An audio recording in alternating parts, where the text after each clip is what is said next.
Thank you so much for sharing this, because I can relate on feeling overstimulated and then also using food as a coping mechanism to feel better, and then also not being able to be in tune of like, when does this stop? And for me, my binge eating problem started around 15 years old because I was working 3 jobs and going to school full time. And I just had a lot of stress at a very young age. So I would come home late at night, like at 11 o'clock, and oh my God, I remember I would eat those Trader Joe's pretzels, the chocolate covered ones, and peanut butter until my stomach hurt every single night because I could not regulate myself. And I was so out of tune with my fullness and hunger cues. So given this is TikTok and I can really only give like surface level examples here, I'm just gonna go straight forward to it. But when it comes to binge eaters, I hate the intuitive eating approach, and I absolutely hate when people say, oh, just portion control. It's like, no, duh. The problem with binge eaters, and not many people talk about this, is that when we're going through a binge, we also want that physiological response of our stomach feeling so incredibly full and like almost repulsed. Not only did this happen to me, but it happened to a lot of my clients, and we can all agree that we're on the same playing field about wanting that physiological response, and this is why portion controlling does not help with binge eaters. And it's really important to switch over to a food swap or a food volume approach, because in reality, when you do switch over to these methods, you are going to be seeing results.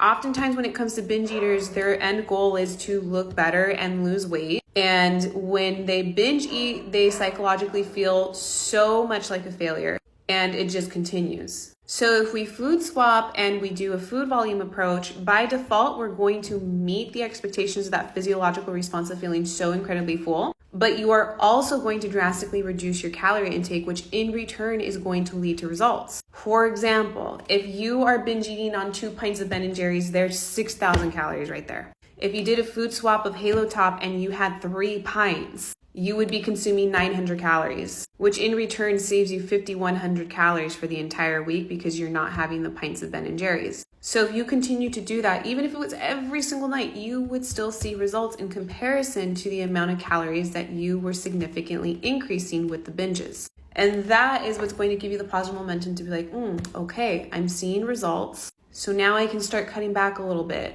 on some of these things and be more aware and bring more self-awareness to what exactly is detrimental to my progress. So like I said in the beginning, this is clearly like surface level examples. Every single individual has a different story and different variables involving into the binge eating altogether. But this has to be discussed, is that binge eaters cannot take the advice of, oh, just portion control. It's like, no duh. Or just eat healthier, no duh. But it doesn't solve the physiological response that we just so crave, because that's the only way that we're gonna stop.